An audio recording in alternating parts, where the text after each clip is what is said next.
Have you ever wondered why the most successful people often reference the same books over and over? Are you reading self help book after book, feeling inspired but never actually changing? That's probably because you're stuck in what's called the knowledge trap.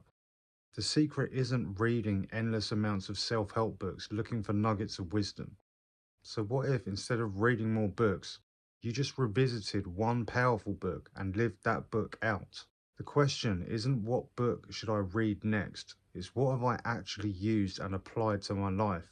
You don't need more knowledge, you need more execution. Now, if you're on self improvement and you've been doing it for some time, you've started reading again, which is great. Like, let's not get that shit twisted. Like, reading is an amazing hobby to have, and it feels really good, right?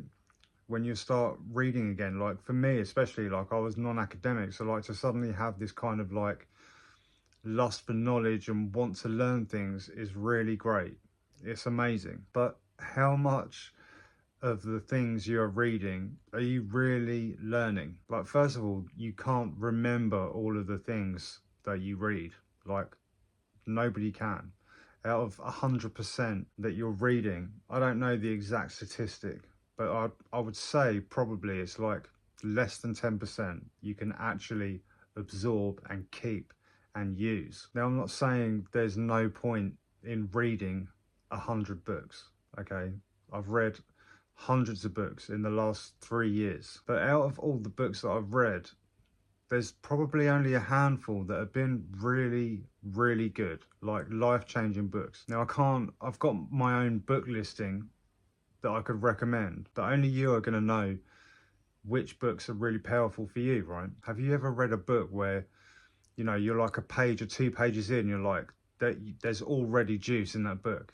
You're like, this is going to be a fucking great book, I can tell. I had that with Rick Rubin's book, The Creative Act. Like, on page one, there was like wisdom, there was pearls there was gems, like straight away. I was like, this is going to be a sick book. The thing is as well is that these writers, they write for a living. They're very good at writing, okay? A lot of it can be like social media in a way, where people are creating things to keep you hooked, right?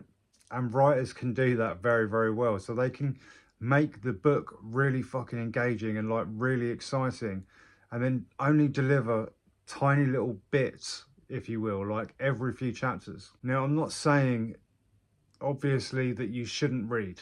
Okay, reading is an amazing hobby to have, but being able to discern what books are actually fucking good and which ones aren't is very, very useful. Now, I've been trying to read books slower, okay, and not just, take time to like absorb the knowledge and not just read for reading's sake. Does that make any sense? Because if you're not really like learning or absorbing the stuff that you're reading, and more importantly, actually applying it into your life, then you're not really learning. You're just being a sponge for a bunch of useless shit that you're never ever going to use. Now, out of, hundreds of books, probably like 10 out of all that I've read have been very, very useful and life-changing, right? So after a while of discovering this, I was like, why am I not just rereading those powerful books? Because you forget stuff too, right? It's like listening to a good song.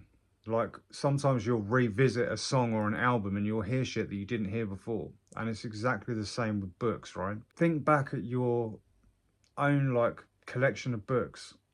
Think about the ones which when you read, you like had a really like aha moment, and just reread those books. A lot of these books are fucking popular self-help books. 48 Laws of Power, great book. Is it life-changing? For me, it wasn't. I thought it was kind of, nah, it wasn't like mind-blowing or groundbreaking for me at all. Other books like, Napoleon Hill's Think and Grow Rich, people swear by it. I didn't think it was that mind-blowing either.